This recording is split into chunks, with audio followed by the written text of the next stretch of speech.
Saya lagi mengajar di kampus. Tiba-tiba ada mahasiswa saya lihat pakai kawat giginya. Ibu pernah lihat ada orang ada kawat di giginya? Ada kan? Oh ternyata itu mahal ibu. Bisa sampai 40-50 juta uang Indonesia. Satu kali umroh pak, dia simpan di giginya. Dulu kalau waktu kecil pagar yang dikawat. Ini gigi dia kawat-kawat pak. Saya tanya mahasiswaku, mahal itu dek? Dia bilang mahal ini pak Ustadz. Saya bilang, kok kira itu kawat gigimu yang mahal? Bukan. Apa yang mahal? Gigi. Biar kamu pasang harga kawatmu itu, harga 200 juta, tapi kalau tidak ada gigimu, apa kamu kawat? Hebatnya lagi nih gigi pak, dibatasi tumbuh dan panjangnya. Bapak pernah tidak bayangkan seandainya ini gigi tumbuh seperti rambut? Gondrong semuanya. Saya kira bapak tidak akan sampai di Amerika kalau gondrong rambutnya pak. Iya toh? Masya Allah. Dan bapak ibu pernah rasakan bagaimana ketika kita makan kerupuk yang melempem. Itu dia bisa bedakan. Ini kerupuk lama, ini kerupuk baru. Meskipun modelnya sama, tapi begitu digigit, ditahu, oh ini sudah melempem. Apa fungsinya? Namanya fungsi saraf. Dalam gigi kita ada seorang dokter ahli gigi di Indonesia. Saya tanya, bagaimana itu kira-kira kalau orang dicabut giginya tanpa disuntik bius? Dia bilang bisa mati mendadak itu orang kalau dicabut. Allah kasih kita ini gigi gratis. Hebatnya lagi ada 3 bentuknya. Yang di depan fungsinya apa? Memotong makanan. Namanya gigi seri. Masuk ke dalam lebih tajam. Namanya gigi taring. Fungsinya apa? Merobek. Makanya kalau bapak makan daging kasih begini. Tidak begini. Keluar gigimu semua pak. Iya tahu. Allah karim. Masuk lagi ke dalam. Paham juga ini 2 bocah dia ketawa. Lapi full. Ya kan? Masuk ke dalam. Ada lagi namanya gigi geraham. Dia fungsinya menghancurkan. Dia bisa remukkan. Allahu Akbar. Dan itu semua Allah kasih gratis. Itulah sebabnya dalam Al-Quran selalu Allah tanya kita. Diulang-ulang dalam surah Ar-Rahman.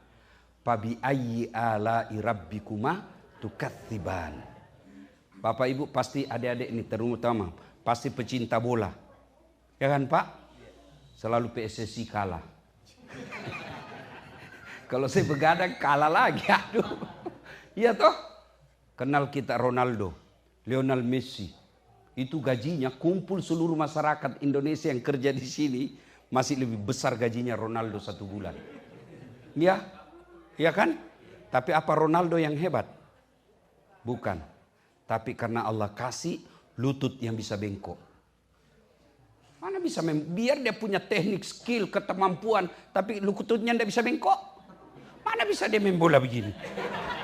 Ya kan? Allah karim. Makanya Allah selalu kalau ada orang suka mengeluh, dengar ini kesehatan yang Allah kasih kita. Tapi apakah setelah semua ini baik, kita mulia di sisi Allah? Tidak. Ada manusia namanya Fir'aun. Kaya. Raja bu. Kekayaannya sampai sekarang masih dikejar di Mesir. Masih dicari tertimbun di tanah Mesir. Kaya sekali. Pasukannya gagah perkasa. Cakep, tinggi besar. Menurut film yang saya lihat. Ya, digambarkan tinggi besar, putih bersih. Tapi tidak punya iman. Allah hinakan itu Fir'aun. Dilaknat oleh Allah. Laknat Allah bagi Fir'aun ditulis dalam Quran haram masuk surga. Kalau kita pak masih 50-50. Ada harapan masuk surga, ada harapan masuk neraka. Kalau Fir'aun sudah ditulis haram masuk surga. Kenapa? Tidak punya iman.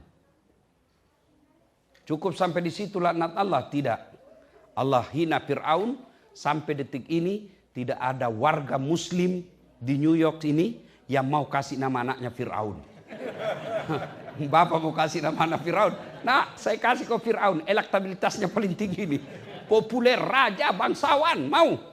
Jangankan kasih nama pak, kita aja disebut Fir'aun marah. Begitu hinanya Fir'aun. Sebaliknya, ada orang tidak ada nilai di depan manusia. Namanya budak. Budak itu beda dengan pembantu. Kalau pembantu buruh, dia kerja, ada gajinya. Budak hak milik. Bapak tahu namanya hak milik? Hak milik punya kita. Namanya hak milik, saya punya, saya mau banting, mau jual, mau bakar, terserah. Namanya hak milik. Itulah Masyitah. Tukang sisirnya Fir'aun. Tapi punya iman. Allah muliakan. Nah ibu bapak saudara-saudara sekalian. Sengaja saya sampaikan ini, pelihara iman. Pelihara iman. Saya yakin bapak ibu sekalian di sini masih aman imannya. Generasi pertama bapak nanti gimana? Generasi kedua nanti gimana? Kami yang ada di Indonesia, insya Allah akidah kami kuat. Paling juga bisa setat kalau dia menikah beda agama. Lambat laun dia tinggal. Tapi di sini kalau tidak kuat iman, lingkungan akan mempengaruhi kita. Akhirnya lambat laun anak kita tinggalkan agama. Demi Allah, kurang apa kayanya Fir'aun?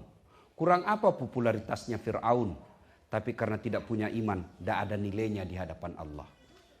Kasihan kita merantau jauh-jauh dari Indonesia, meninggalkan leluhur kita, meninggalkan tanah air kita. Sampai ke sini saya yakin tidak ada yang gajinya 1 bulan $1 juta di sini.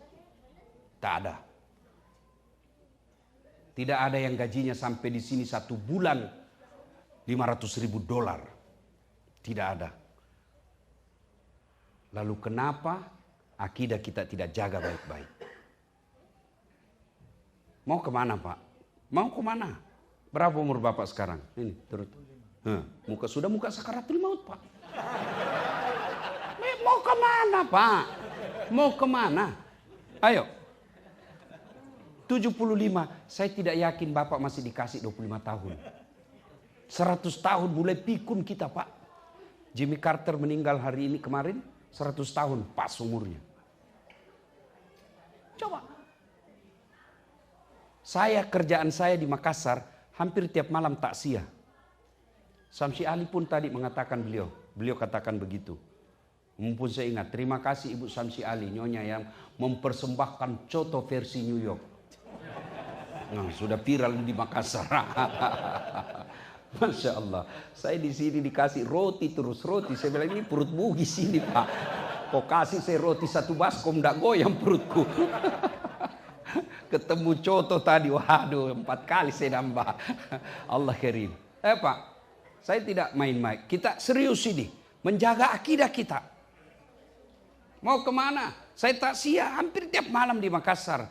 Tapi yang meninggal, kalau dulu orang masih takziah, berapa meninggalnya? 70 tahun. Berapa? 80 tahun. Sekarang cari sebangsa kita yang 90 tahun.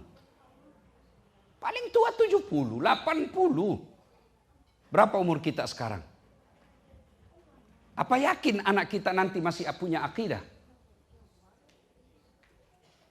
Ketika sakaratil maut, Ibrahim alaihissalam, apa yang ditanyakan kepada anak dan keturunan-keturunan?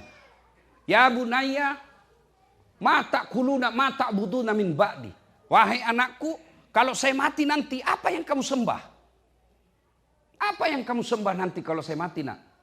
Tapi manusia modern, ketika sakaratul maut dan tua, apa yang dia tanya? Bukan mata buduna, mata kuluna min ba'di. Apa yang kamu makan nanti nak? Saudara-saudara perantau di sini, saya tidak yakin ada anak kita yang mati kelaparan. Tidak mungkin. Saya tidak yakin ada anak kita yang bodoh di sini. Tidak. Tapi saya curiga ada anak kita yang sudah tidak tahu ngaji. Ada anak kita yang sudah tidak tahu rukun iman, rukun Islam. Dan itu lambat laun kita merasa itu hal biasa. Padahal itu sudah kiamat buat akidah kita. Ibu-ibu yang ada di belakang, maafkan saya. Bu.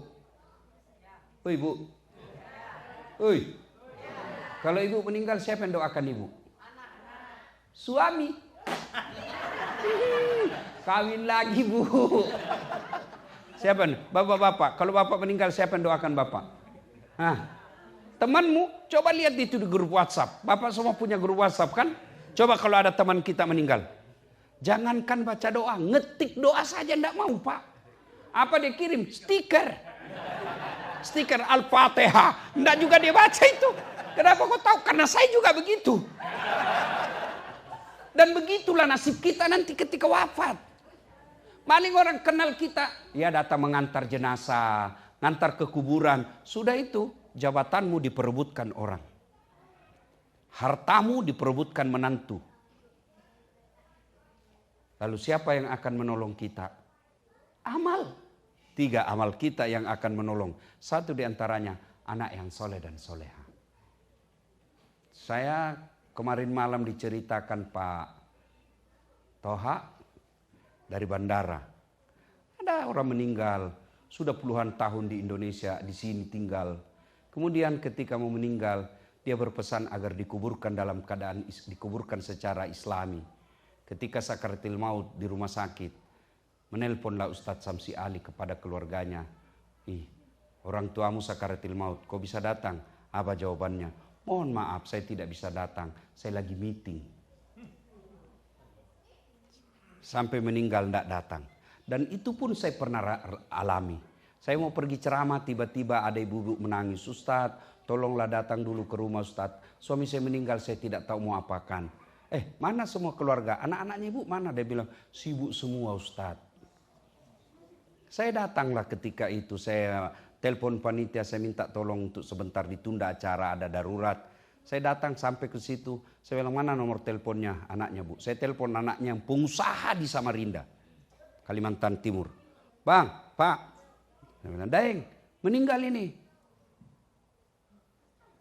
Meninggal bapakmu. Bagaimana, ditunggu atau tidak? Apa jawabannya? Mohon maaf Ustadz, biar saya pulang tidak merubah keadaan. Tolong kirimkan saja nomor rekeningnya Pak Ustadz. Semua biaya pemakaman dan pengurusan jenazah saya kirim. Itulah fakta. Dan itu kalau kita tidak jaga anak akidahnya, anak kita akan kita alami seperti itu. Dan padahal di dunia ini berapa lama kita bisa hidup? Bapak-bapak datang ke sini merantau, tidak enak di sini ada pilihan tidak? Ibu-ibu datang ke sini merantau, tidak nyaman di Amerika sini ada pilihan? Ada. Balik lagi rek. Boleh rek. Mangan orang mangan yang penting ngumpul. Iya kan? Balik pak. Di kantor A kerja di sini.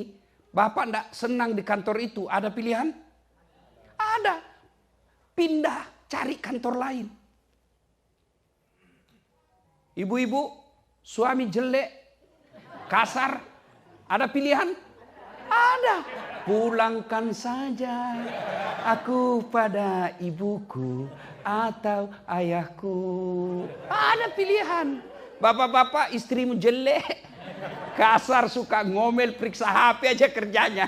Malas masak, ngomel aja kerjanya. Ada pilihan?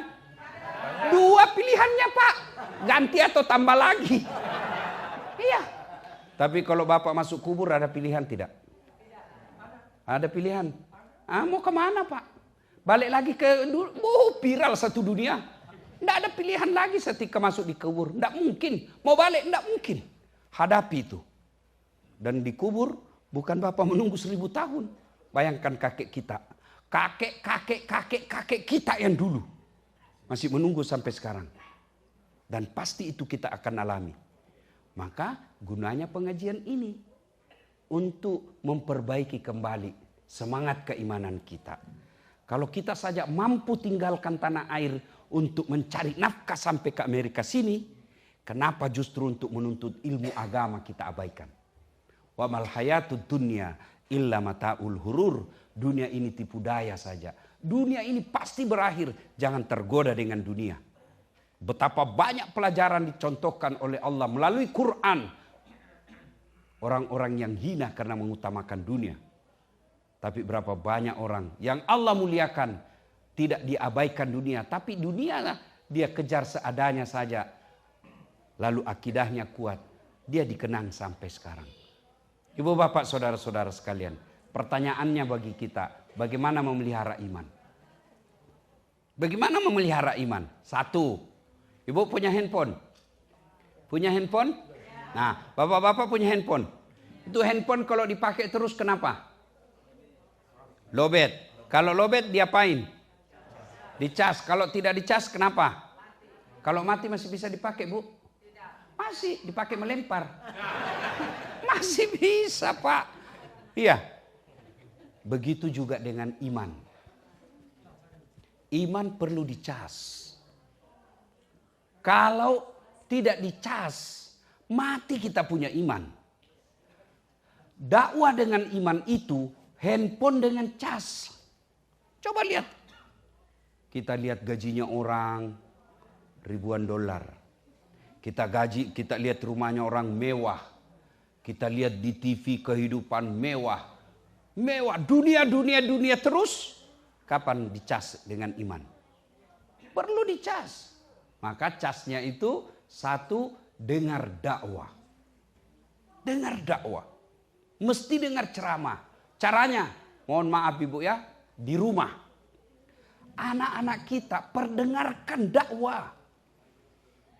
Saya bukan alumni pondok pesantren. Tidak pernah saya pondok pesantren.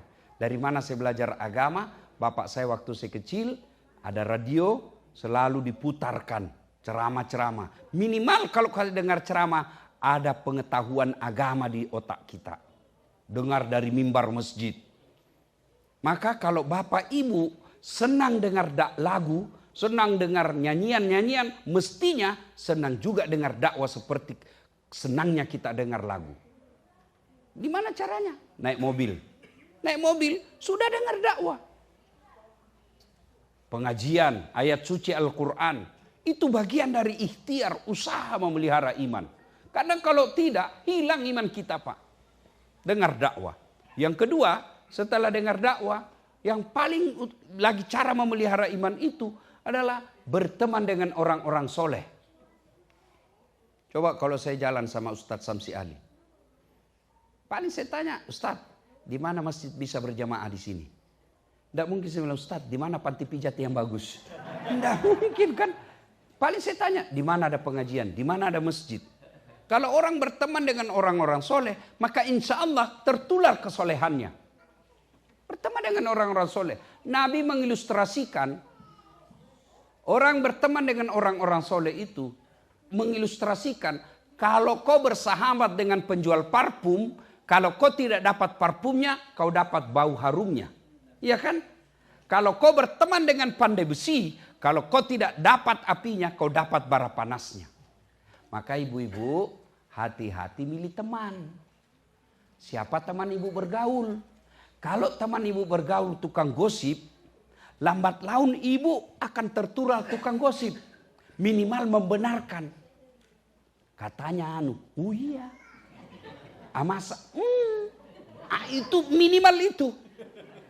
Bapak-bapak kalau berteman orang-orang peselingkuh, bapak lambat laun diajari. Caranya gampang supaya tidak ditahu istri. Itu lambat laun. Tapi kalau bapak berteman dengan orang-orang soleh, maka dia akan menularkan kesolehannya. Yang ketiga, cara memelihara iman. Jangan mengunjungi tempat-tempat yang diyakini banyak maksiat di situ. Kalau bapak tahu, ini dosa saja di dalamnya ini, sementara imannya bapak gampang goyang, jangan coba-coba. Waktu saya kuliah, kos-kosan orang kuliah.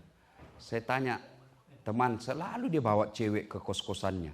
Kenapa kau bawa cewek ke kos-kosan? Dia bilang, saya uji iman saya Ustaz. Terus saya selalu ya, jangan berkunjung ke tempat-tempat maksiat. Yang keempat, cara memelihara iman, kalau bisa Pak, pakai simbol-simbol keislaman kita. Ya, saya tidak tahu kalau di sini, kalau di Indonesia, seperti saya kemana-mana pakai gini Pak, aman. Nggak mungkin saya masuk ke panti pijat begini Pak, nggak mungkin. Atau masuk ke karaoke, Ustadz beleng-beleng ini. Iya kan, jadi pakaian ini bisa mengamankan kita. Saya kalau pakai begini Pak, biasa kalau jalan di tempat umum, saya jaim. Iya Pak, jaga image. Biasa kalau ada cewek lewat seksi cantik, nggak mungkin saya begini Pak. Iya, kenapa? Pakaian ini Pakaian orang Islam itu seperti ini. Maka ibu-ibu kalau suami mau aman, suruh pakai gamis. Saya bilang ibu udah kasar, saya sudah suruh pakai gamis Ustaz. Dia ganti di mobilnya. Nah, berarti karakternya memang sudah begitu. Nah, ibu bapak saudara-saudara sekalian, beginilah cara-cara untuk memelihara iman. Yang kelima, doa. Hidayah datang dari Allah. Dan doanya dalam ujung-ujung akhir surat Al-Baqarah, Rabbana la tusik qulubana ba'da is hadaitana wa hab lana min ladunka rahmah innaka antal wahhab. Itu doa. Minimal makna dari ayat itu, ya Allah, jangan engkau gelapkan hati saya, jangan engkau tutup hati saya, jangan engkau lindungi hati saya, serta jangan engkau sesatkan, gelapkan setelah engkau berikan hidayah dan petunjuk. Itu kita minta kepada Allah. Dan doa itu Pak tidak harus bahasa Arab. Nah, ya, banyak orang mau berdoa dia beli buku. Buku doa. Lalu dia hafal. Bukan menghafal itu doa. Doa itu curhat. Tidak mesti bahasa Arab. Daripada ibu bahasa Arab tidak tahu artinya, kan bingung malaikat. Apa maksudnya ini ibu? Lain di mulut, lain di bibir. Ya kan? Apa maksudnya ini ibu? Dia meminta doa suami yang setia, ternyata doa yang dia baca, doa minta hujan. Ibu bapak saudara-saudara sekalian, ya inilah kiat-kiat memelihara iman kita. Waktu berikutnya saya persilahkan untuk bertanya kalau ada yang mau bertanya. Silakan. Ya. Saya duduk, sebenarnya saya sudah mulai lowbat. Ya, Pak. Ya, saya lowbatnya karena konsumsi makanannya tidak cocok di Indonesia dengan perut saya. Saya bawa 1 koper Indomie, ternyata enek juga makan Indomie terus. Silakan, ibu-ibu mau tanya apa saja, silakan ya. Atau ada yang mau menjawab, boleh juga. Silakan, kita mulai dari ibu-ibu di belakang, boleh. Ibu, oke, sudah. Bu, saya kasih $100. Mau ibu? Mau, oke. Mau. Lalu saya tambah lagi $100. Pasti tambah mau. Ya toh? Tambah lagi $100. Masih tambah mau.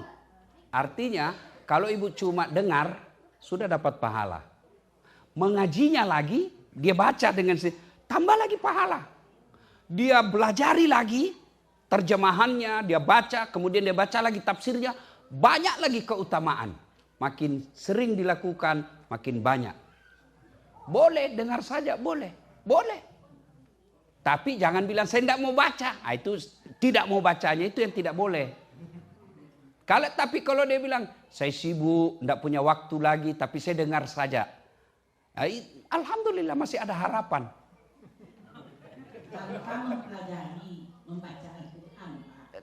Kalau maksudnya dia tidak mau belajar.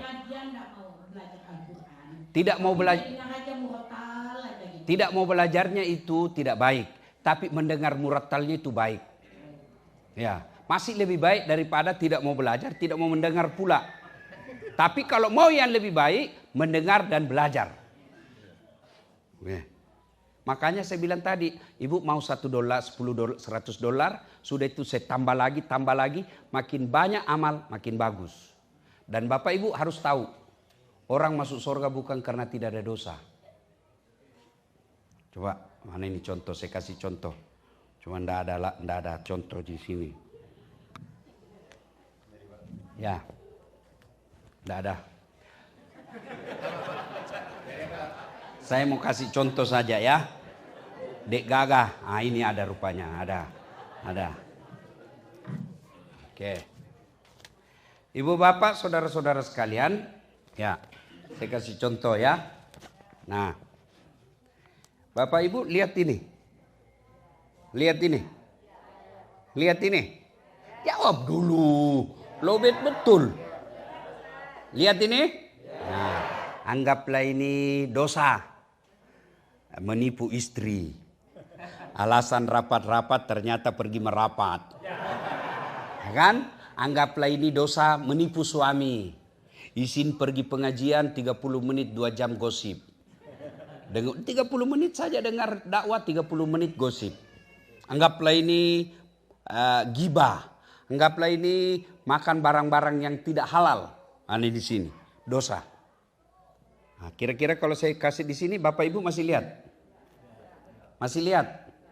Nah, inilah amal. Ini dosa, ini amal.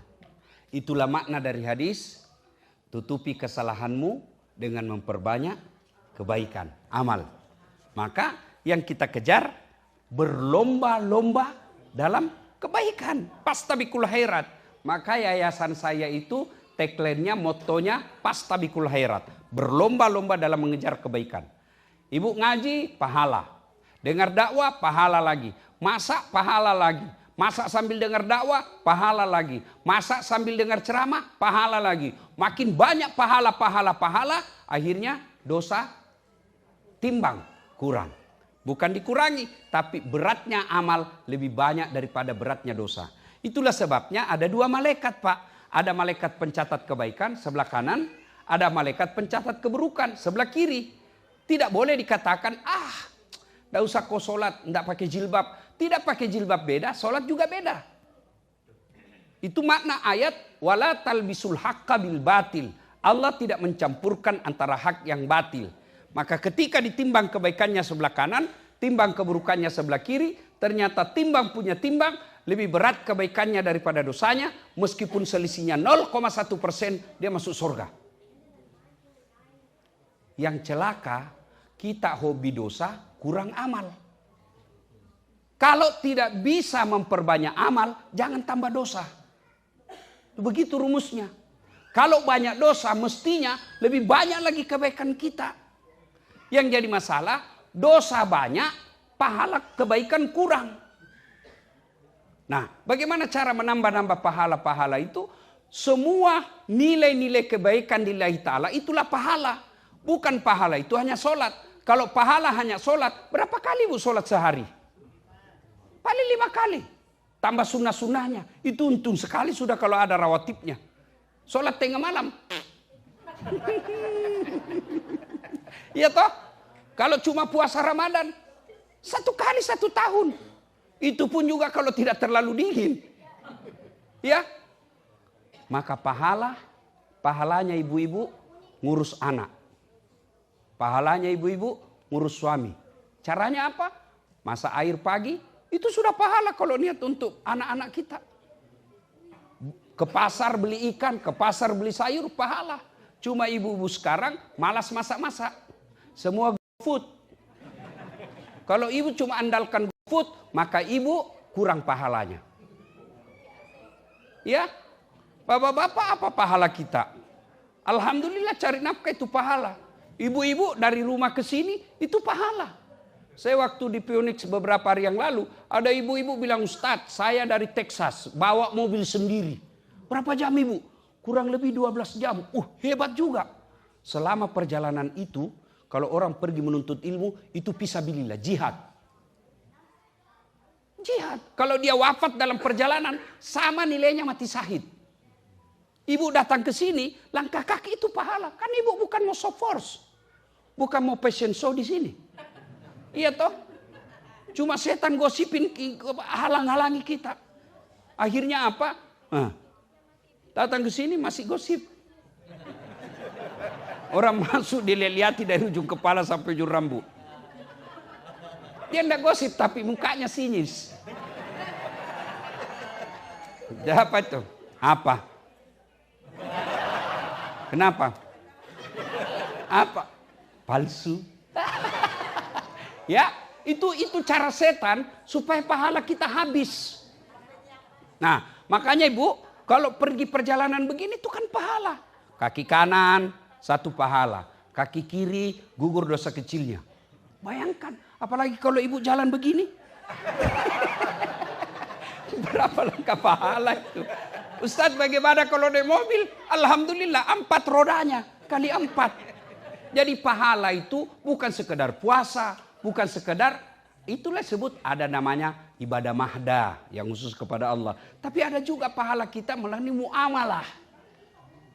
Muamalah itu kalau mau banyak pahala, sedekah. Kalau sholat hanya dapat pahalanya ketika sholat. Haji hanya dapat pahalanya ketika haji.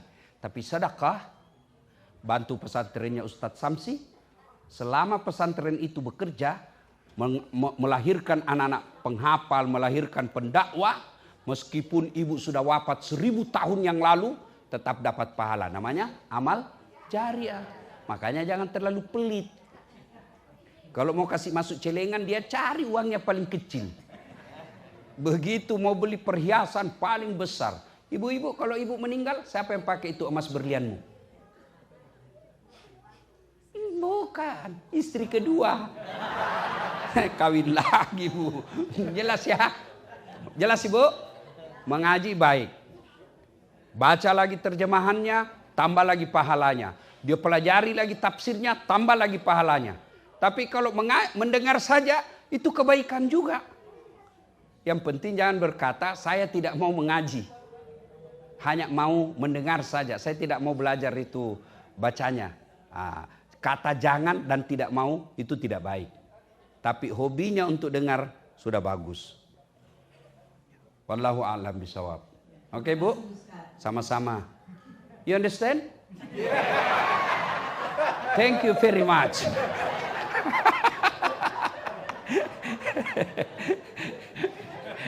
Ada lagi?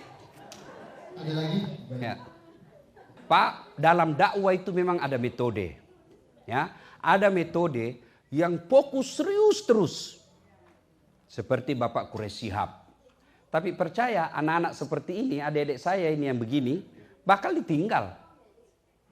Maka dalam dakwah itu ada juga bahasa, ada metodenya. Ada metode. Maka ada baru-baru saya buku tulisan dakwah saya itu ada dalam buku baru saya bikin. Ada 2 buku bahasa baru diterbitkan Gramedia. 1 New Media dan Dakwah. Dakwah di medsos tentu beda dengan dakwah di mimbar. Ya, sekarang dakwah ini lebih efektif melalui medsos. Kalau saya dakwah di mimbar paling dengar seperti ini, berapa di sini? Paling 300 orang. Tapi begitu saya post di YouTube, berapa juta yang nonton. Ada baru-baru saya post di IG saya, yang saya sisir-sisir ibu saya sambil diskusi, itu dalam 1 hari 11,5 juta yang nonton. Itulah hebatnya, itu namanya medsos. Jadi dalam dakwah ada metode. Beda ketika saya berhadapan dengan adik-adik, beda ketika bapak, ya beda kemudian lain-lain. Dan itu ada tahapnya. Al-Quran ketika mengharamkan hamar tidak akan langsung haram. Tidak, bertahap itu. Pertama dibilang dulu hamar itu ada faedahnya, tapi ada juga jeleknya. Ketahuilah jeleknya jauh lebih banyak daripada faedahnya. Yang kedua, turun lagi setelah jauh-jauh, turun lagi periode ayat kedua tentang hamar. La taqrabus salata wa antum sukara. Jangan kau dekati solat ketika kau dalam keadaan mabuk. Berarti makin jauh. Sudah dilihatnya itu baru turun ponis. Namal khamru. Hamar rijsun, bapak moyangnya dosa, min amalis syaitan, perbuatan syaitan, jauhi agar kamu termasuk orang-orang beriman. Itu ada caranya. Jadi saya dalam berdakwah lihat dulu. Oh, ini yang penting senang-senang dulu. Yang penting dia gembira-gembira mau dengar dakwah. Dan ada begitu, ada metodenya, ya. Terima kasih atas sarannya, Pak, ya. Mudah-mudahan ada rezeki datang lagi. Amin. Ada lagi? Ada lagi? Ya. Ibu dulu. Yang belakang. Saya sebagai Muslim peduli terhadap Palestina. Bentuknya satu, sudah pasti saya doakan. Yang kedua, saya tidak akan pernah mengkonsumsi lagi produk-produk yang menyerang mereka. Ya, saya minimal itu. Saya tidak akan mengkonsumsi di rumah saya sampai anak saya pun dia sudah tahu. Oh, ini yang menyiksa, ini yang membunuh saudara kita. Tidak boleh sebut merek, Pak. Nanti saya malah tidak bisa pulang. Ya, jadi ya sampai ke anak kita diajarkan. Perlihatkan ini loh perlakuan mereka. Caranya minimal itu, kita boykot. Ya, bapak-bapak membela Palestina tapi merokok. Rokok itu produk mereka. Minimal itu saya anjurkan. Yang ketiga, setelah itu saya kalau ada duit saya berderma. Tapi ke pos-pos yang resmi. Karena banyak juga sekarang yang memanfaatkan itu. Harus catat yang resmi. Yang resminya kalau di Indonesia saya sarankan apa? Palang Merah Indonesia. Sudah jelas itu. Nah, apalagi bentuk-bentuk kepedulian kita kepada mereka adalah ikut kalau ada acara-acara seperti itu ya. Nah, ada yang bilang kenapa Ustaz tidak ke sana? Ngapain saya ke sana? Ke sana saya juga nanti mempersulit orang. Oh, jihad. Kalau mau jihad, ya jihadnya tadi itu. Kita ke sana nanti malah menambah beban orang di sana. Ya, wallahu alam. Kemudian cara husu. Husu ini dulu yang kata Ustadz Samsi Ali mindset. You understand mindset? Mindset. Itu dulu yang harus ibu pahami. Apa itu husu? Jangan pikir husu itu tidak ingat apa-apa. Ustadz husu, salat, tidak ingat apa-apa. Bukan salat itu, pingsan. Ya, husu itu fokus terhadap apa yang kita kerjakan. Husu, pup, buang air besar. Husu, bagaimana caranya? Jangan sambil merokok. Itu tidak husu namanya itu. Ya, ibu fokus, itu namanya husu fokus. Nah, kalau kita sholat, pasti setan mengganggu. Saya ingat istilahnya Quraisy Shihab. Itu orang husuk dalam sholat itu seperti orang bawa mobil. Orang kalau bawa mobil kan kadang kala setirnya mau ke kanan, mau ke kiri. Ketika mau ke kanan padahal dia harus lurus, jangan Bapak ikuti ke kanan. Tetap fokus. Ya. Nah, ulama pun mengajarkan, ada hadis. Bagaimana supaya bisa husuk dalam sholat? Satu, sempurnakan wudhu. Selama saya di sini, barulah saya tahu ciri-ciri orang beriman. Apa maknanya itu hadis mengatakan bahwa menyempurnakan wudhu di musim dingin. Saya bilang, oh ini maknanya ini. Kedatat kalau dingin sekali Pak. Berat sekali kata rasanya kita mau wudhu. Itu baru wudhu. Bagaimana mandi junub? Iya, terus saya bilang, berat juga orang di sini. Oh syukurnya ada air panas. Iya kan? Allah Karim. Ya, sempurnakan wudhu. Yang kedua, menurut hadis, dari wudhu ke tempat sholat jangan banyak bicara. Itu karena mengganggu setan itu. Tapi apa yang kita praktekkan dari tempat wudhu ke tempat sholat, WhatsApp. Kalau perlu telepon, ya kan? Nah, sebaiknya tempat wudhu langsung masuk sholat, duduk. Kalau di masjid, tahiyatul masjid dulu. Nah, berikutnya lagi.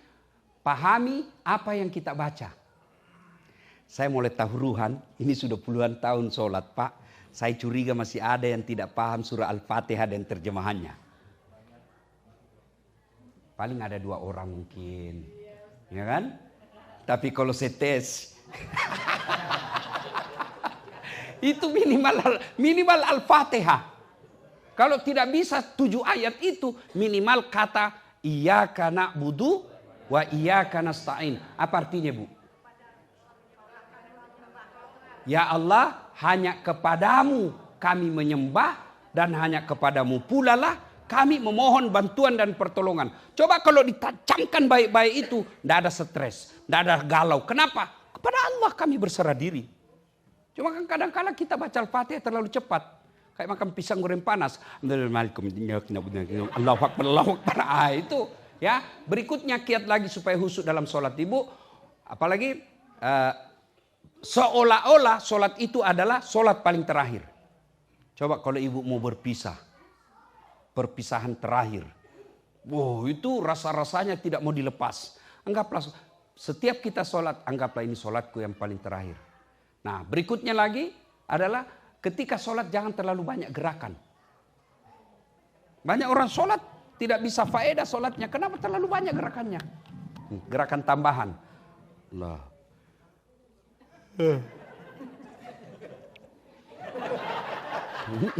Ngupil dia sholat Pak. sudah ngupil di karela pertama. Iya kan, ada orang sholat kayak ditiup angin. Ada juga yang terlalu semangat. Ya Bapak ketawa karena membayangkan diri sendiri kan. Nah minimal itu ketika sholat jangan terlalu banyak gerak. Boleh tapi menguranginya itu bagian daripada ikhtiar untuk meraih khusyuk. Ya. Nah kemudian Bapak usahakan laksanakan rukun-rukunnya sholat itu secara baik. Misalnya ruku yang baik itu kalau disimpan air ketika dia ruku itu dia bisa enggak tumpah. Ya, di sini. Cuma kan kita kalau ruku belum lurus sudah naik. Ya kan? Saya tanya, kenapa cepat sekali? Kan saya sudah hafal Ustaz. Kalau kau sudah hafal bilang saja Allahu Akbar, bacaannya ya Allah sama kemarin. Assalamualaikum. Selesai kalau kau sudah hafal aja. Begitu. Tapi sholat itu ada rukun-rukunnya. Iya kan Pak? Ya. Nah, itu beberapa kiat ya. Nah, yang paling penting minta pertolongan Allah Subhanahu wa taala ya. Nah, jangan pernah berpikir saya tidak mau sholat, tidak bisa khusyuk. Tidak. Mau khusyuk atau tidak lakukan saja. Ya, saya juga tidak sependapat kalau ada ustadz yang katakan tidak diterima. Itu hak Allah. Lakukan saja, terima atau tidak urusan Allah Subhanahu wa taala. Idealnya memang sholat mencegah kita dari perbuatan keji dan mungkar. Idealnya kita harapkan seperti itu. Wallahu a'lam. Pertanyaan apa lagi tadi? Yoga. Banyak pendapat ulama. Saya salah satu pendapat yang tidak menyarankan Ibu. Ya, oke. Ada juga yang membolehkan. Terserah Ibu mau pilih mana. Kalau saya itu kalau soal fikih Bu ya, fikih itu namanya halal haram hukum Islam. Namanya fikih ya. Saya kalau fikih saya pendapat saya begini, fikih hukum. Allah tidak akan menanya nanti saat 4 tambah 4 sama dengan berapa. Kalau 4 tambah 4 choice-nya hanya berapa Pak? Pasti hanya 1. Berapa? 8. Tapi Allah akan tanya, 8 kamu dapat dari mana dasar? Boleh 9 kurang 1, boleh 5 tambah 3, boleh 10 kurang 2, yang penting 8. Banyak jalan menuju Roma. Banyak jalan menuju Allah. Ya kan? Yang salah kalau Ibu sengaja melakukan kebatilan, sengaja melakukan kesalahan. Sudah tahu ini tidak betul, tapi Ibu sengaja melakukannya, itu sudah melawan hukum Allah namanya. Kalau masih ada perbedaan, coba lihat ya. Coba. Kalau Bapak ke Tanah Suci. Coba lihat. Orang meletakkan setelah takbir. Takbir kan macam-macam Bu. Pertama Allahu Akbar. Ada yang begini kan? Yang kedua Allahu Akbar. Karena hadisnya saya melihat Nabi takbir mengangkat kedua belah tangannya sejajar dengan bahu. Mana disebut sejajar? Ada ulama yang begini. Kenapa sejajar begini? Dia lihat dari depan. Maka dia begini. Ya kan? Ada yang begini, Allahu Akbar, sejajarnya dari atas. Kenapa ada perbedaan ulama soal pemahaman makna kata itu? Karena tidak ada tutorial. Beda sekarang kan ada tutorial kalau kita beli sesuatu. Ada videonya, ada audionya, ada visualnya. Jadi kita bisa seragam. Coba saya tanya Bapak Ibu. Bapak-bapak, kalau saya bilang saya tidak makan, apa yang ada di benak Bapak? Saya tidak makan. Lapar, apa lagi? Puasa, apa lagi? Masuk angin, apa lagi? Haram, apa lagi?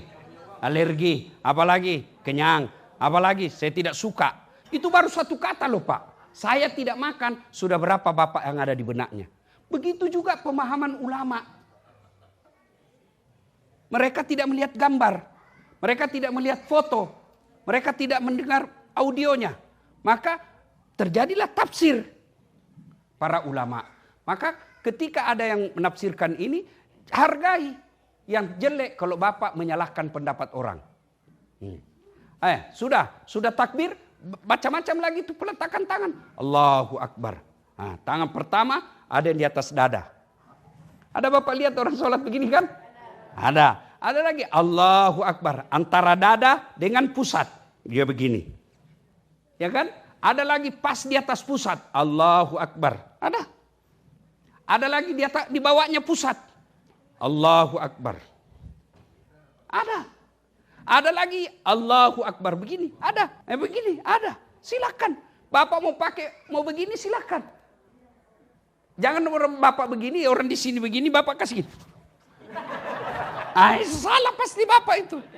Ya, mau begini silakan, mau begini juga silakan. Yang salah kalau bapak pakai semua. Allahu Akbar. Ini golput. Jelas ya? Ibu ya, saya menyarankan sebaiknya tidak usah ikut. Karena ada nilai-nilai agama lain yang masuk. Ya, oke. Olahraga Ustaz, lebih olahraga yang lain. Dah, cukup. Atau ada masukan dari Ustaz Samsi? Oke. Tidak ada lagi? Ada lagi? Ya, silakan.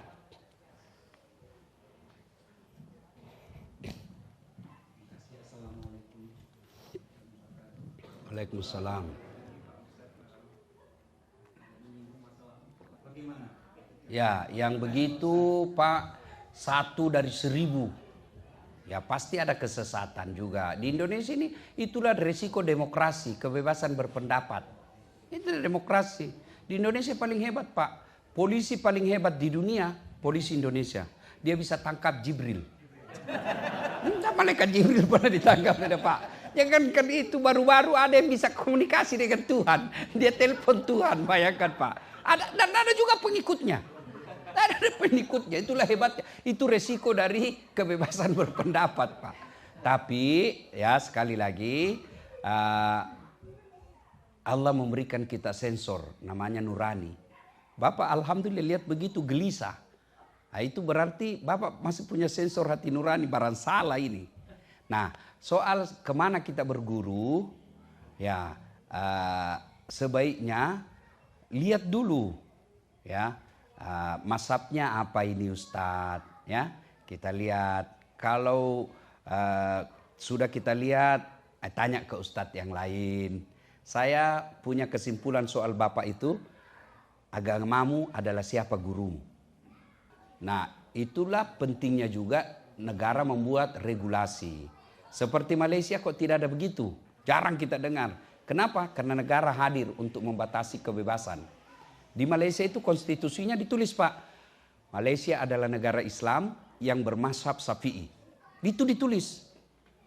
Ya, jadi kalau khutbah Jumat, kalau di sana Pak, kalau mau khutbah, saya diundang meskipun saya sudah doktor, dilihat banyak di YouTube ceramah-ceramah saya tetap harus melampirkan sertifikat atau ijazah atau surat izin dari MUI. Kalau di Malaysia tidak ada sertifikatnya, tidak bisa dia dakwah. Mau khotbah ditapis dulu, artinya disaring dulu apa materinya yang dia mau sampaikan. Harus saya serahkan dulu, ini yang saya akan bahas. Nah itu kelebihannya di Malaysia. Kalau di Indonesia ya memang sebebas-bebasnya. 30 tahun jadi artis, film-filmnya semua film-film yang melupakan Tuhan, membuat orang lupa Tuhan. Tiba-tiba taubat, baru 2 bulan taubat. Modal pelihara jenggot, celana jingkrang, dia kafirkan kita semua. Nah, itu ada begitu ya. Nah, maka harus hati-hati juga. Disitulah pentingnya orang tua mengarahkan anak. Ya, disitulah pentingnya kalau kita anak kita arahkan. Termasuk saya pada istri saya bilang ini kalau mau belajar agama dengar ini baca ini karena kadangkala tanpa dituntun. Bisa salah memilih guru. Ya, bagus Pak, terima kasih. Wallahu a'lam bishawab. Cukup ya? Ada lagi? Bisa sampai 1 jam lagi? Bisa Ibu? Saya yang tidak bisa. Apresiasi, terima kasih ya ibu-ibu. Kalau bisa ada pengajian begini, bawa anak-anak kita yang kecil-kecil ya, minimal dia bersilaturahmi dengan sesama bangsa, minimal dia bisa dengar, minimal dulu dengar. Saya ini enggak pernah mondok, enggak pernah pesantren. Tapi gira saya belajar agama itu satu karena memang orang tua dari kecil selalu putar-putar ceramah. Waktu sekolah lagi, pertama sekali saya tertarik dakwah itu kaset Zainuddin Nursi. Saya pergi sekolah, PT-PT, kalau naik PT-PT, sopir PT-PT-nya itu namanya Pak Ukas. Itu selalu dia putar kaset Zainuddin Amsyad. Saya yakin selama saya berdakwah, almarhum yang punya PT-PT dapat pahala. Karena dari situ saya terinspirasi untuk belajar dakwah. Nah, makanya kalau Bapak Ibu dengar dakwah saya itu, metode dan tata cara sistematika dakwah saya mirip Zainuddin Amsyad. Cuma Zainuddin Amsyad versi Betawi, saya versi Bugis. Ya, ada orang bilang, apa itu beleng-beleng Ustadz? Ya kan? Bodoh, bukan. Kalau bodoh itu tidak kena hukum, Bu. Beleng-beleng itu tahu salah tapi dia lakukan. Itu beleng-beleng. Dia tahu berdosa kalau tinggalkan sholat, tapi dia tidak sholat. Itu beleng-beleng. Dia tahu selingkuh itu salah, tapi dia lakukan. Itu beleng-beleng. Dia tahu korupsi itu salah, tapi dia lakukan. Beleng-beleng. Di korupsi 300 triliun, Nggak masuk juga akal saya, Pak. Akhirnya banyak di medsos. Biarlah saya, kasih saya 2 triliun. Saya siap di penjara 10 tahun. Itulah. Tapi mau apa, itulah negara kita, Pak. Ya, cukup, Bu. Kalau masih ada yang mau bertanya, satu lagi. Ya, silakan. Assalamualaikum warahmatullahi wabarakatuh. Waalaikumsalam warahmatullahi wabarakatuh. Ya, di masjid saya anak-anak yang sering azan. Tapi bukan juga yang tidak jelek, bukan juga yang jelek suaranya. Ya, yang bagus ya. Tujuan saya apa? Mendidik, memberikan peluang kepada generasi muda. Tetapi jangan juga 5 waktu. Sekali-sekali boleh. Untuk menjadi motivasi agar anak-anak kita ini diberi peluang cinta masjid, ya. Kepada panitia masjid juga jangan terlalu radikal dalam arti langsung merebut. Ya, saya juga tidak setuju kalau lagi azan direbut. Itu bukan contoh yang baik. Kalau sudah azan anak-anak dianggap tidak baik, azan lagi yang dewasa. Kalau perlu umumkan itu tadi tes untuk anak kita. Ini azan yang sesungguhnya. Tidak ada larangan. Benar Pak Ustadz Samsi ya? Tidak ada larangan. Ya, ada orang kadang-kala tujuannya untuk pendidikan, ada tujuannya untuk memang seperti apa yang dikehendaki ya. Kalau masjid saya, Pak, saya kadang kasih anak-anak tapi yang bagus suaranya. Kalau yang tidak bagus suaranya kita kasih azan, tapi tidak usah pakai mic. Ya kan? Supaya nanti orang di sekeliling, apa itu mengganggu suara. Karena salah satu juga orang malas ke masjid itu manajemen masjid tidak bagus. Ya, saya alhamdulillah ada 3 masjid saya bikin. Masjid yang terakhir itu, selalu malah sekarang masjid ibu saya kasih nama Masjid Haja Sitimang, dia menjadi wisata religi di Makassar. Di bawahnya ada kolam, Bu. Jadi dia seolah-olah masjid itu di atas kolam besar. Akhirnya apa? Anak-anak senang, Pak. Jadi jembatannya itu kaca. Jembatannya kaca. Jadi lucunya itu kadang-kadang ada takut lewat. Dia lihat air di bawah kan. Ada juga yang hanya datang, tadinya hanya karena kalau dikasih makan itu ikan, muncul semua, anak-anak senang. Setelah azan, ajak masuk, ya kan? Itu salah satu cara bagaimana masjid ramah anak. Ya jangan ramah orang tua, ramah anak. Kalau orang tua generasi selamat, Pak. Anak-anak kita ini mesti dia cinta ke masjid. Kalau dia lari-lari, wajar Pak namanya anak-anak. Jangan juga lari ditarik telinganya. Keluar kau. Enggak mau lagi datang itu, Pak. Jangan, itu zaman jahiliyah yang begitu, Pak. Sekarang mesti masjid ramah anak. Ya. Nah, kemudian Bapak Ibu, saudara-saudara sekalian, ini sekaligus singgungan buat kita semua, ya. Tausiah buat kita semua untuk anak-anak kita, orang dewasa. Ini kan tadi kasusnya karena terlambat azan. Nah, maka jangan juga terlambat orang tua azan. Kalau mau dua-dua bagus, orang anak-anak dikasih peluang azan, kemudian orang dewasa yang iqamah. Kalau di masjid saya memang Ramadan ada lomba azan. Yang juara 1 kita gaji untuk azan. Karena kalau azannya juga jelek, jengkel juga kita. Sudah tua, penyakit asma. Gigi juga tinggal beberapa.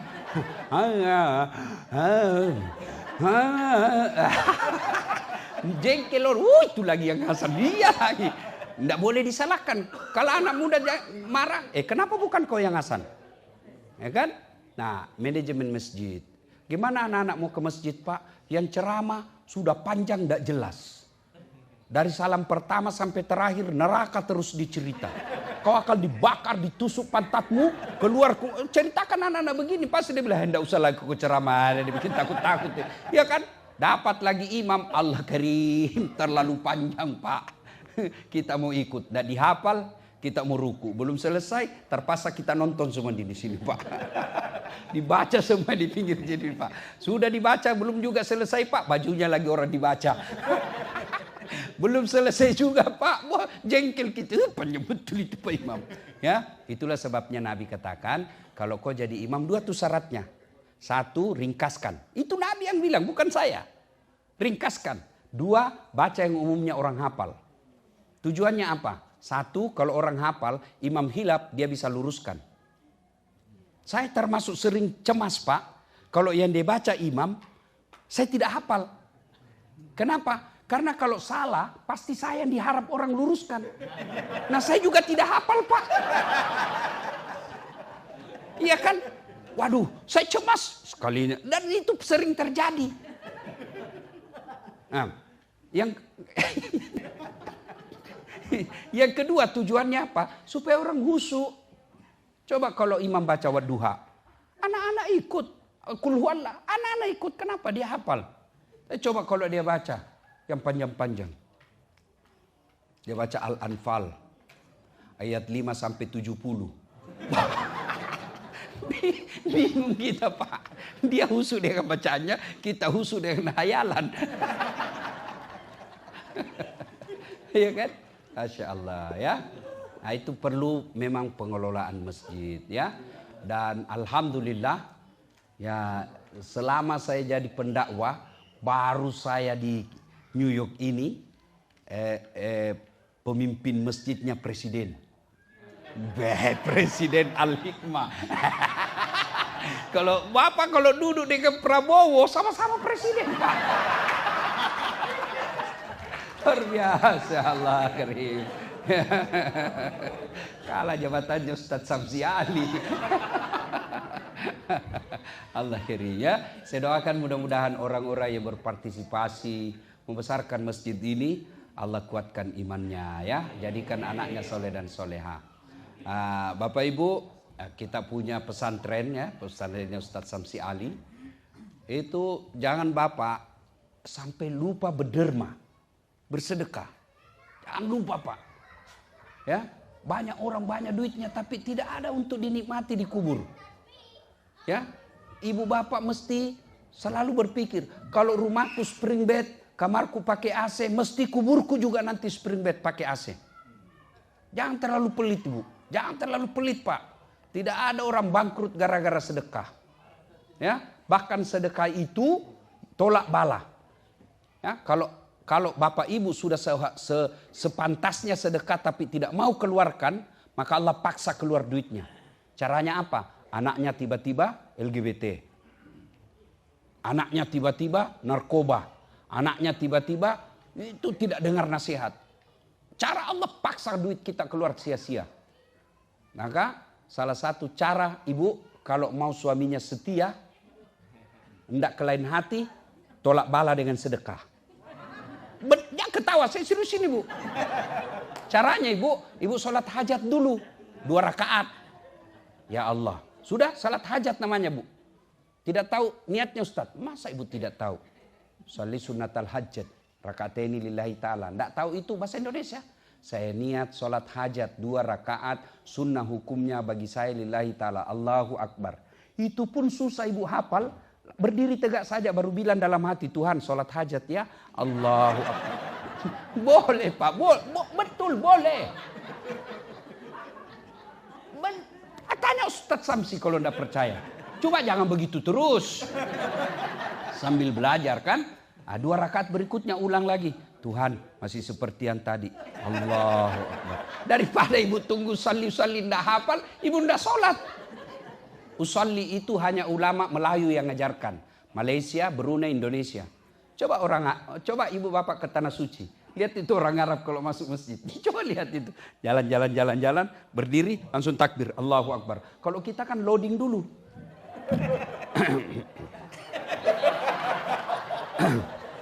Itu lagi menghafal dia. Ya kan? Nah, sudah ibu sholat hajat 2 rakaat. Sudah itu ibu berdoa. Ya Allah, ini ada duit saya 100 ringgit, 100 dolar. Saya akan kirim ke pesantren tolak bala. Semoga tolak bala ini suamiku terhindar dari wanita jahat. Boleh ibu. Baru Ustadz Samsi, berapa rekening pesantren? Ini ada tolak bala. Enggak sih.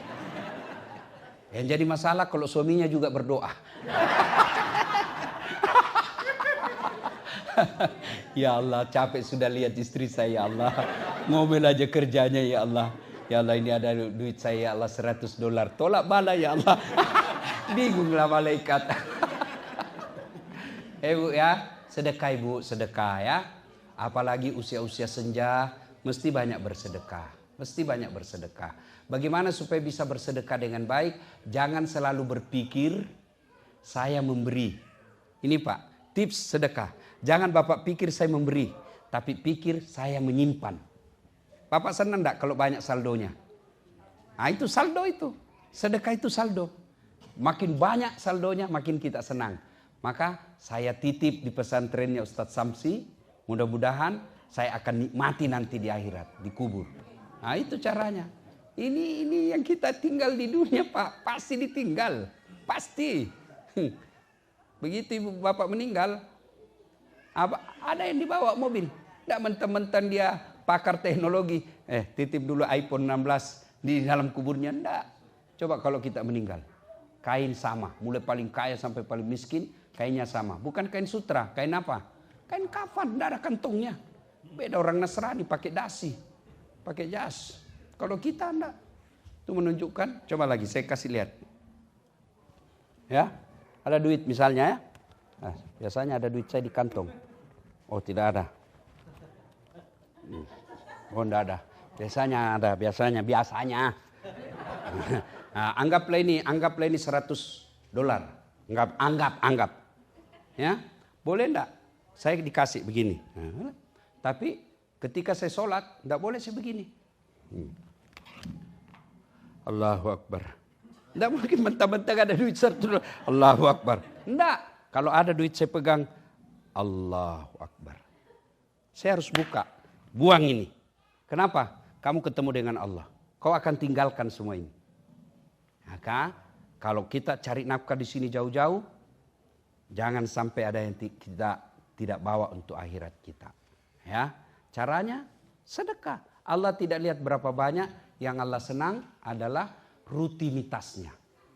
Tiap Jumat Bapak punya sumbangan, tidak banyak, tapi tiap Jumat 20 dolar. Tiap Jumat 20 dolar. Almarhum Bapak saya itu, saya ingat sekali, bertahun-tahun setiap maghrib pasti ada duitnya 100 perak untuk celengan di masjid. Bertahun-tahun. Tiap celengan, gelisah dia kalau mau pergi sholat jamaah maghrib, tidak ada duit 100 rupiahnya. 100 rupiah saja. Apa itu 100 rupiah bagi Allah? Tidak ada nilainya. Tapi yang nilai Allah, ini orang mau berbuat baik. Ya. Yang paling sial, kalau kita tidak pernah bersedekah, padahal Allah kasih banyak. Allah tidak suka itu hanya menumpuk-numpuk kekayaan, pamer-pamer, lagu enggan, membayar sedekah. Apalagi tidak bayar zakat. Ibu harus bayar zakat. Zakat sedekah. Nah, ini penting nih zakat. Zakat itu rukun Islam. Ya. Kalau ibu tidak keluarkan zakat, maka harta yang halal itu akan menjadi kotor. Kalau sudah kotor, dia akan menjadi istri pembangkang, anak melawan. Itu ciri-ciri harta yang sudah tidak berkah. Saya kasih contoh sederhana. Ini penting zakat. Saya tambah sedikit. Ini air halal. Bisa saya minum ya? Halal. Nah, contoh. Halal kan? Anggaplah ini jeripaya Bapak Ibu kerja merantau ke Amerika. Ini halal. Bapak tidak menghalalkan segala cara. Halal, boleh diminum. Tapi setelah itu, karena saya tidak keluarkan zakat, yang 2,5%, 2,5%, tidak cukup 3. Nasrani 10% Pak. 2,5%. Lalu tidak dikeluarkan. Nah, Bapak maaf, toilet. Tahu toilet Pak? Ambil toilet, kan toilet itu kan ada airnya. Tidak usah yang ada kuningnya. Air aja, air bersih. Sudah, tidak ada kuning di situ. Nah, celupkan tangan, ambil 1 tetes. 1 tetes saja, tidak usah 1 sendok. 1 tetes, masukkan di sini. Kira-kira Bapak masih mau minum ini? Masih mau minum? Itulah makna kalau tidak dikeluarkan 2,5% mengotori semua harta yang halal. Karena kalau dia sudah kotor, maknanya tidak berkah. Kalau sudah tidak berkah, harta yang dia makan anak kita itu harta yang kotor, maka anak keras hati. Susah dinasehati. Disuruh menikah dengan muslim yang baik agamanya, dia pilih yang non muslim. Itu sudah tanda harta kita sudah tidak berkah. Istri kita lain dia kata, lain dia mau lawan kita Pak. Apa artinya jadi laki-laki kepala rumah tangga kalau istri sudah melawan kita? Itu ciri. Ada di sini takut sama istri ya. Berhenti kok jadi laki-laki. Dia bilang mengamuk Ustaz. Kenapa kalau dia mengamuk? Dia pecahkan piring Ustaz. Bantu pecahkan. Dia pecahkan televisi. Alhamdulillah hemat listrik. TV, gelas, piring bisa dibeli lagi Pak. Harga diri sebagai suami tidak boleh diinjak-injak istri. Takbir. Itu lihat takbir, ya takut sama istrinya. Tanya sama Ustadz Samsi Ali. Kami orang Sulawesi Selatan, Bugis, Makassar, tidak ada yang takut sama istrinya. Tidak ada Pak. Cuma istri kami lebih berani. Nah, itu ciri-ciri harta yang sudah tidak berkah. Maka supaya berkah harta kita yang kita peroleh, keluarkan 2,5%. Bapak punya kendaraan 3. Itu wajib dikeluarkan. Kalau dia berbisnis, kendaraan itu dipakai rental tiap tahun dikeluarkan. Ada syaratnya. Apa syaratnya? Cukup haul dan nisabnya. Haulnya 1 tahun, nisabnya 2,5%. Maknanya apa? Nisabnya 85 gram emas. 85 gram emas itu kalau uang Indonesia kurang lebih 85 juta. Kalau dolar 85 juta berapa itu ya? 3.000. Ya, anggaplah 3.500. Ya, 3.500. Bapak punya tabungan senilai 3.500 dan itu sudah mengendap 1 tahun, sudah wajib dikeluarkan 2,5%. Meskipun 100.000 tapi belum cukup 1 tahun, tidak wajib. Bapak punya 200.000. Ternyata di bulan ke-10 dalam rekening, penyakit, tabrakan apa segala kurang. Akhirnya tidak cukup menjadi 3.500. Tinggal lagi menjadi 2.000. Tidak kena zakat. Ya, cukup 1 tahun. Nilainya 85 gram emas. Ya, begitu nilainya. Nah, punya rumah. Tidak di sini, tapi di Indonesia.